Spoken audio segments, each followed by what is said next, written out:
নমস্কার বন্ধুরা, এই মুহূর্তে আবহাওয়া নিয়ে সবথেকে বড় আপডেট কোথায় কোথায় চলছে তাণ্ডব বিস্তারিত জানিয়ে দেবো আজকের এই ভিডিওটির মাধ্যমে।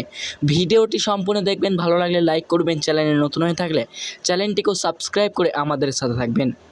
তো সুপ্রিয় দর্শক, আজকে আমরা দেখে নেব আজ 21শে মে 2026 কলকাতা এবং দক্ষিণবঙ্গের বিভিন্ন অংশে স্বস্তির বৃষ্টি এবং কালবৈশাখীর ঝড়ের পূর্বাভাস রয়েছে।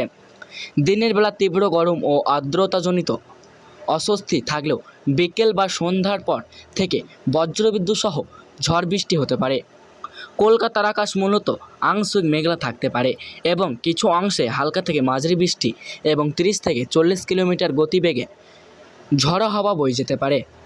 হাওড়া, হুগলি এবং 24 পরগনাতেও এই দুর্যোগের সতর্কতা জারি করা হয়েছে।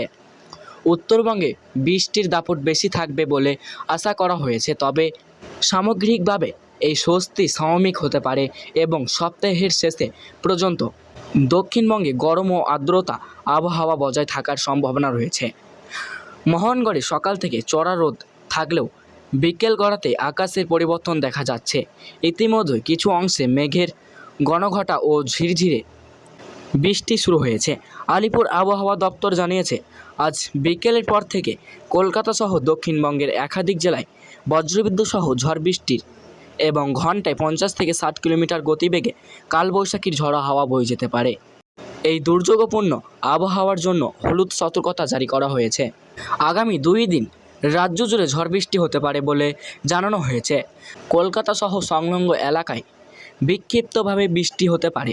উত্তরবঙ্গে বৃষ্টির দাপট বাড়বে, পাশাপাশি দক্ষিণবঙ্গে সোমবার এবং মঙ্গলবারেও বিক্ষিপ্তভাবে বজ্রবিদ্যুৎ সহ ঝড় বৃষ্টির সম্ভাবনা রয়েছে।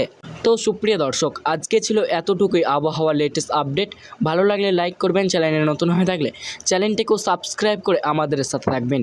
আর এই ধরনের লেটেস্ট আপডেট খবর পাওয়ার জন্য স্কাই রিপোর্ট চ্যানেলটিকে নজর রাখবেন।